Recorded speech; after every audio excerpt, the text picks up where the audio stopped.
Hello everyone, welcome back to IGNOU exams.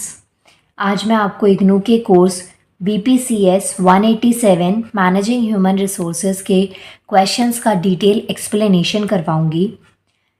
इससे पहले वाला जो वीडियो था उसमें मैंने आपको एक इम्पॉर्टेंट क्वेश्चंस की लिस्ट दी थी।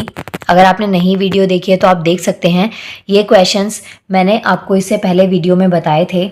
आज हम यहाँ से क्वेश्चन नंबर 1 से स्टार्ट करेंगे यूनिट वाइज, और इन क्वेश्चंस को मैं आपको एक्सप्लेन कर दूंगी। मान लीजिए अगर आपके पास में खुद से सेल्फ स्टडी का टाइम नहीं है तो आप इन वीडियोस को सुन के भी अपने आंसर्स को अटेम्प्ट कर पाएंगे। नाउ क्वेश्चन नंबर 1 से स्टार्ट करते हैं। What is HRM and what is strategic HRM।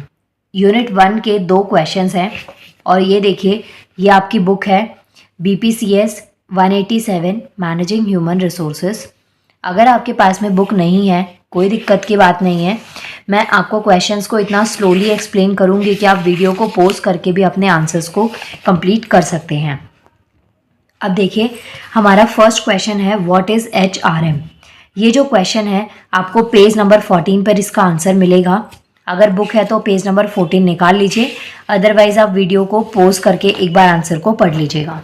Now देखिए, सबसे पहला क्वेश्चन आता है HRM क्या होता है।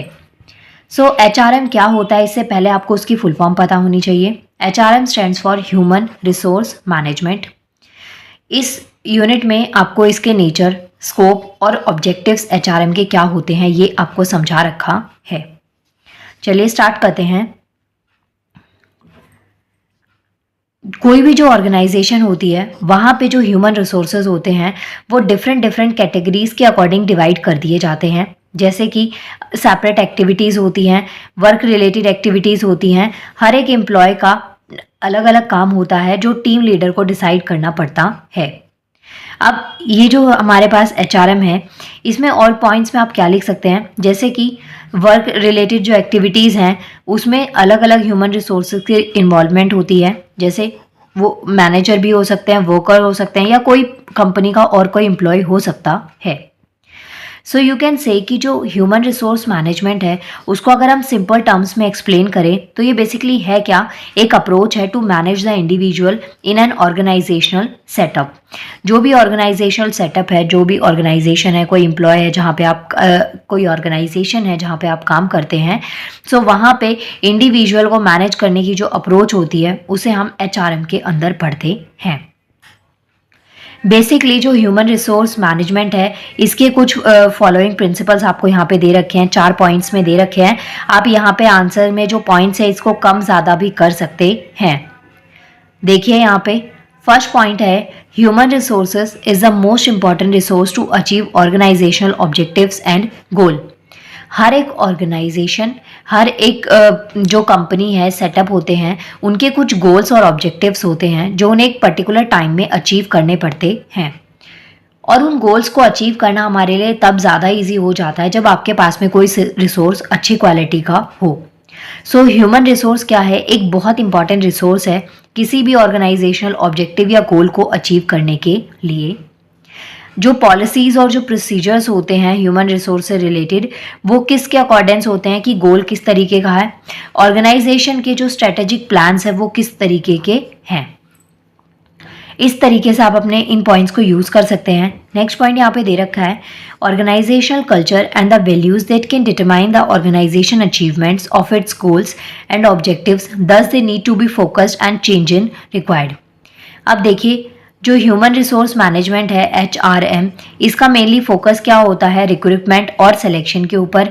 इसके अलावा मोटिवेशन देना, मतलब जो भी एम्प्लॉयज़ होते हैं किसी भी ऑर्गेनाइजेशन में, हो सकता है कि किसी ऑर्गेनाइजेशन के काफ़ी बड़े गोल्स हों, हो सकता है किसी ऑर्गेनाइजेशन की जो अचीवमेंट्स है वो काफ़ी कम हो। तो ऐसी सिचुएशन में जो एम्प्लॉयज़ होते हैं उनको टाइम टू टाइम मोटिवेट करना बहुत ज़रूरी होता है। जस्ट बिकॉज काम का बर्डन और जो गोल है उसको अचीव करने के बर्डन से कई बार कोई भी एम्प्लॉय जो है वो स्ट्रेस में जा सकते हैं, जिसकी वजह से जो प्रोडक्टिविटी है वो बहुत कम हो जाएगी और कहीं ना कहीं डायरेक्टली इनडायरेक्टली आपके जो काम है उसके ऊपर उसका इम्पैक्ट आपको देखने को मिलता है। ह्यूमन रिसोर्स मैनेजमेंट जो है is can be differentiated from the personal management.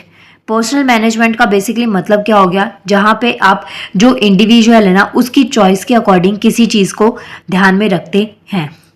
जो स्कोप है एचआरएम का वो बहुत ब्रॉडर है और इसका बेसिकली जो फोकस होता है वो किस चीज़ के ऊपर होता है, treating the human resource as an important resource in the organisation. Human resource management HRM को 3 मेन टर्म्स में कैरेक्टराइज किया गया है। फर्स्ट आता है ह्यूमन, सेकेंड आता है resources and third one is management. पहले आपको एचआरएम का इंट्रोडक्शन देना है, उसके बाद में आपको एचआरएम को बताना है कि इसको 3 पार्ट्स में ब्रेक किया गया है, 3 पार्ट्स में इसको ब्रेक किया गया है। फर्स्ट ह्यूमन, सेकेंड रिसोर्सेज और थर्ड वन इज मैनेजमेंट। तो ये मैंने यहाँ पे पॉइंट्स लिख दिए हैं, आप इसको यहाँ से देख सकते हैं। इसके बाद में गाइज नेक्स्ट पॉइंट इसमें आता है, कुछ मेन 5 एक्टिविटीज़ दे रखी हैं जो कि मैनेजमेंट में इंक्लूड होती हैं। उसमें से फर्स्ट आती है हमारी प्लानिंग। प्लानिंग जो है वो बहुत ज़रूरी होती है, इंक्लूड करना किस चीज़ के लिए, स्टैंडर्ड्स और गोल्स के लिए, कुछ रूल्स को डेवलप करना, कुछ प्रोसेसेस और प्रोसीजर्स को फॉलो करना। इन सब के अंदर जो ये चीज़ें आती है ये हमारी प्लानिंग का एक पार्ट होता है। नेक्स्ट आता है ऑर्गेनाइजिंग।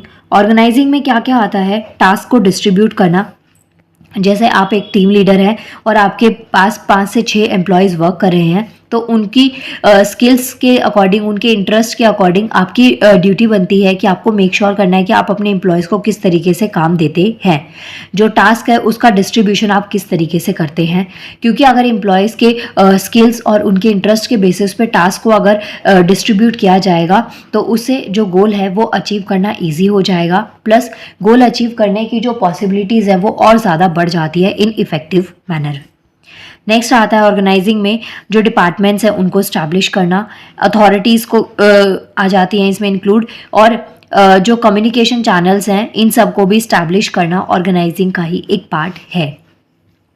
नेक्स्ट पॉइंट आता है हमारा स्टाफिंग।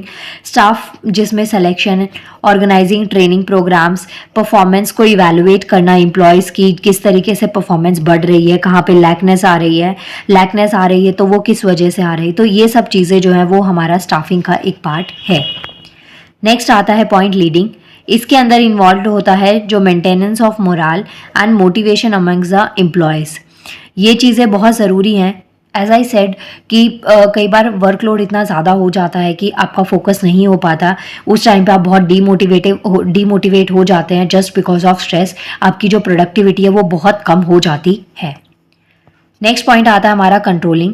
कंट्रोलिंग में कुछ सेटिंग स्टैंडर्ड्स होते हैं क्वालिटी सेल्स के, जैसे कि जो एक्चुअल परफॉर्मेंस होती है उसका कंपैरिजन करना, जो स्टैंडर्ड्स और taking suitable measures for correction if required.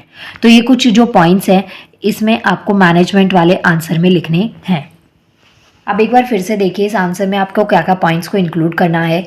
पहले यहाँ पे आपको थोड़ा इसका इंट्रोडक्शन दे रखा है, उसके बाद में नेक्स्ट पॉइंट में आपको बता रखा है कि इसको 3 टर्म्स में ब्रेक किया गया है, ह्यूमन, रिसोर्स और मैनेजमेंट।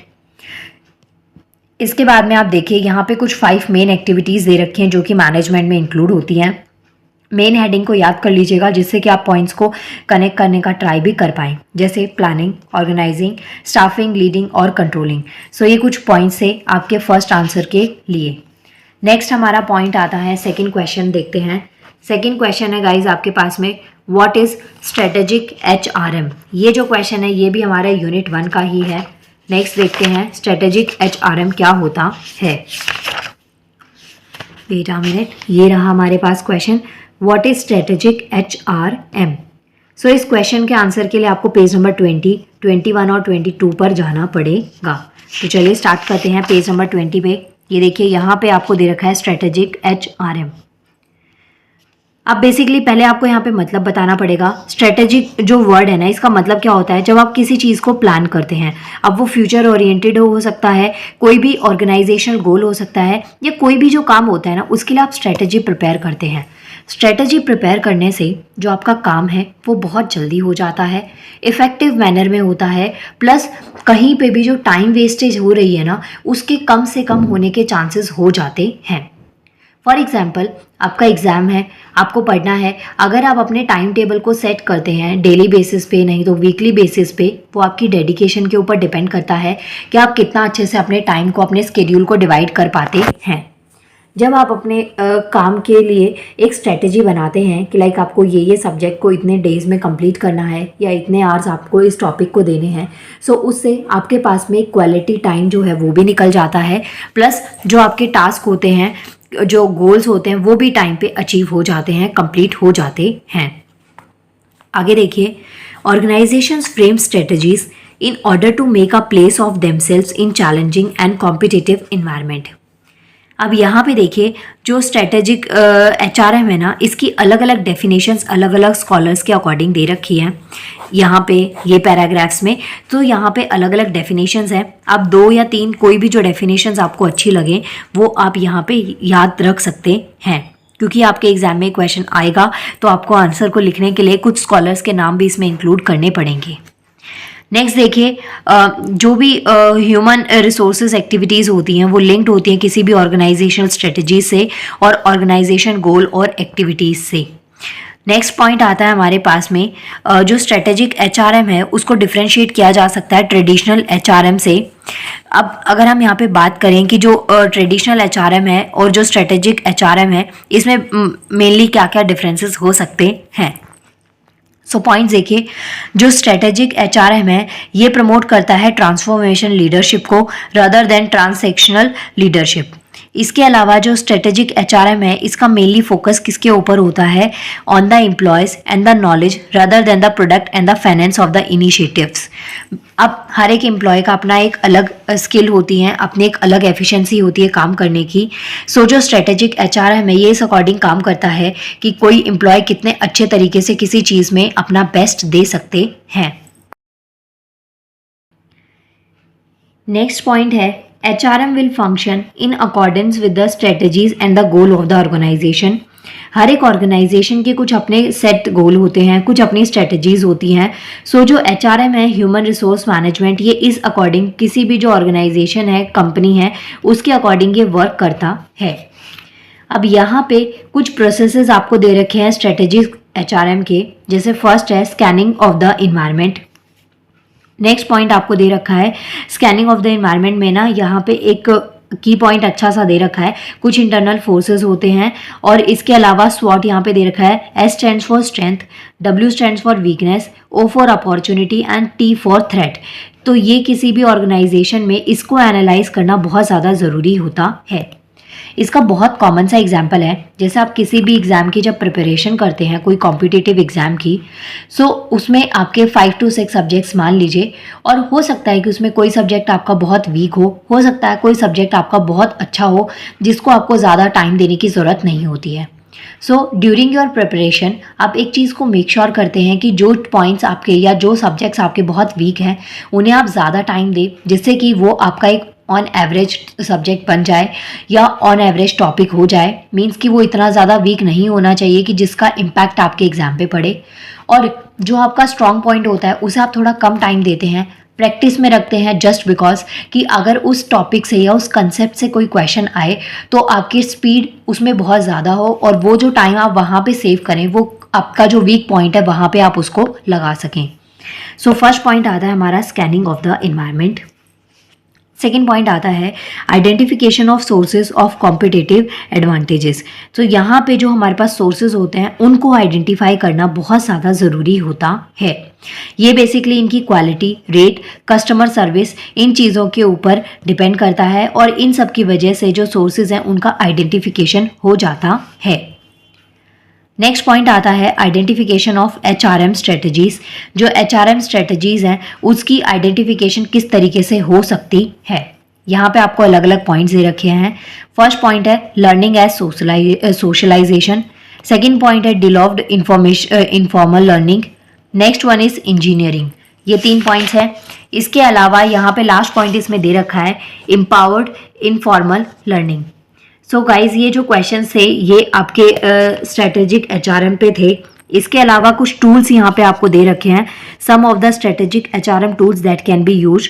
सो यहाँ पे ये टूल्स आपको दे रखे हैं, जैसे स्ट्रेटेजी मैप मेकिंग जो है ये आप अपने नॉर्मल स्टडीज़ के लिए भी बनाते हैं, जैसे नोट्स को प्रिपेयर किया जाता है।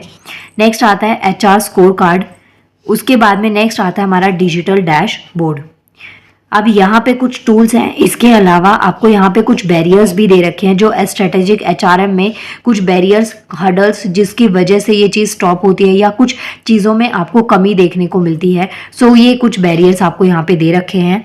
क्वेश्चन में इसकी रिक्वायरमेंट नहीं है, लेकिन स्टिल अगर मान लीजिए क्वेश्चन की ज़्यादा वेटेज हो जाए और एग्जाम में आ जाए तो आप इसको एक बार रीड कर सकते हैं, क्या क्या बैरियर्स आपके स्ट्रेटेजिक एचआरएम के होते हैं। सो इसके साथ में ये हो गया हमारा question number 1 complete. You can see question number 1 और 2 मैंने कंप्लीट करवा दिए हैं। नेक्स्ट वीडियो में हम यूनिट 2 के जो मैंने 2 इंपॉर्टेंट क्वेश्चंस लिखे हैं वो मैं आपको करवाऊंगी। सो प्लीज़ वीडियो को लाइक कर दीजिएगा, चैनल को सब्सक्राइब, इसके अलावा बेल आइकन को प्रेस करना बिल्कुल भी नहीं भूलना है, जिससे कि आपको वीडियोज़ की नोटिफिकेशन टाइम टू टाइम मिलती रहे। नाउ मिलते हैं नेक्स्ट वीडियो में। Thank you so much.